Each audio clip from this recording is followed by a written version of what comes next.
حضور نے جہاد کا ذکر فرمایا۔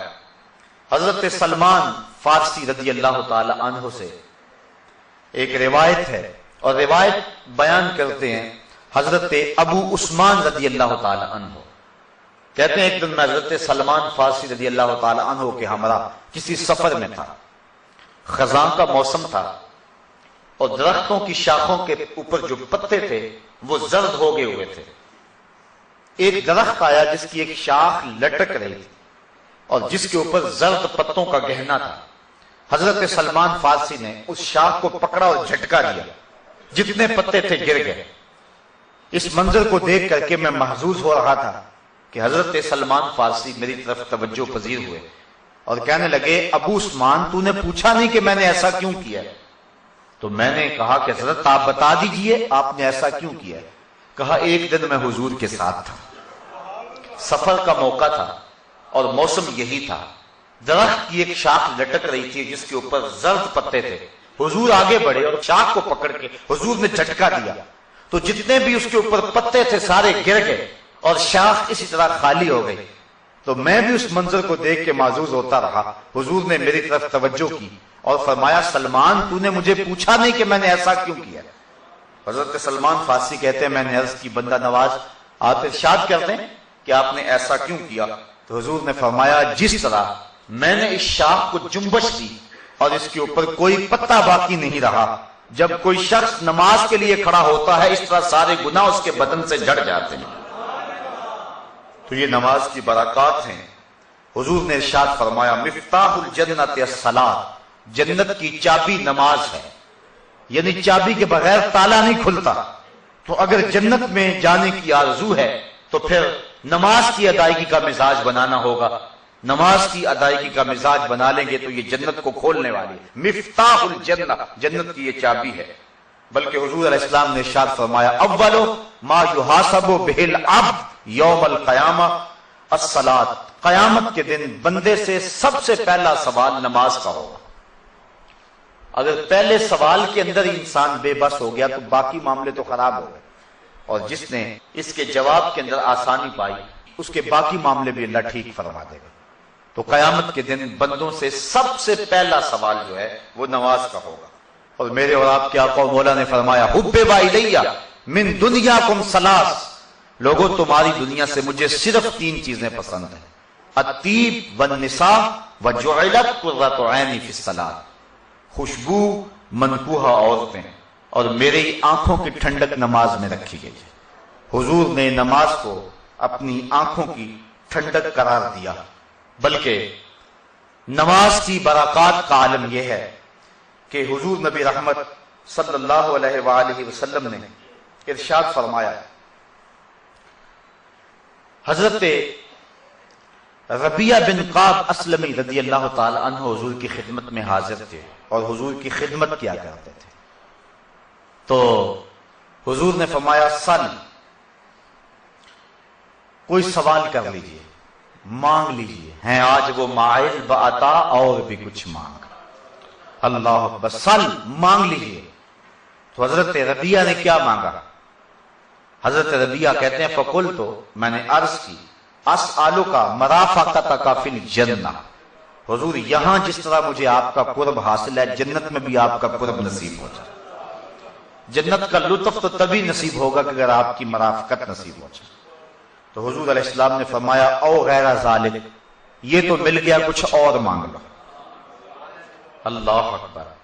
تو میں نے عرض کی، فقلت هو ذاک، میں نے کہا حضور بس یہی کافی، جنت میں آپ کا قرب مل جائے تو مجھے اور کیا چاہیے؟ شاید اسی کا نام ہے توہین جستجو، ہو منزل کی تلاش تیرے نقش کفے پا کے بعد۔ اگر آپ کا قرب نصیب ہو جائے تو مجھے اور کسی چیز کی طلب رہتی نہیں ہے، کوئی بھوک ہی نہیں باقی رہتی۔ میں نے کہا بس حضور کافی ہے، ہوا ذاک، بس کافی ہے۔ حضور نے فرمایا، فَأَعِنِّي عَلَىٰ نَفْسِكَ بِكَثْرَةِ السُّجُودِ، تو فرمایا کہ کثرت سجود کے ساتھ میری مدد کرنا، یعنی اگر تم جنت جانا چاہتے ہو میں تمہیں وعدہ دیتا ہوں، لیکن یہ نہیں کہ میرے وعدے پر تم جنت کی آرزو میں، جنت کی خواہش میں جو میں نے تم کو وعدہ دیا وہ وعدہ پورا ہوگا، لیکن اس کا یہ مطلب نہیں کہ تم سجدے چھوڑ دو۔ فرمایا اس وعدے کی تکمیل کے لیے تم نے میری کثرت سجود کے ساتھ مدد کرنی ہے۔ تو جنت کی چونکہ چابی ہی نماز ہے، اس لیے حضور نے حضرت ربیہ کو جنت کی بشارت دینے کے بعد بھی یہ بات کہی کہ کثرت سجود سے تو نے میری مدد کرنی ہے۔ کچھ لوگ حدیث کا پہلا حصہ تو بیان کر دیتے ہیں، اگلا حصہ چھوڑ دیتے ہیں۔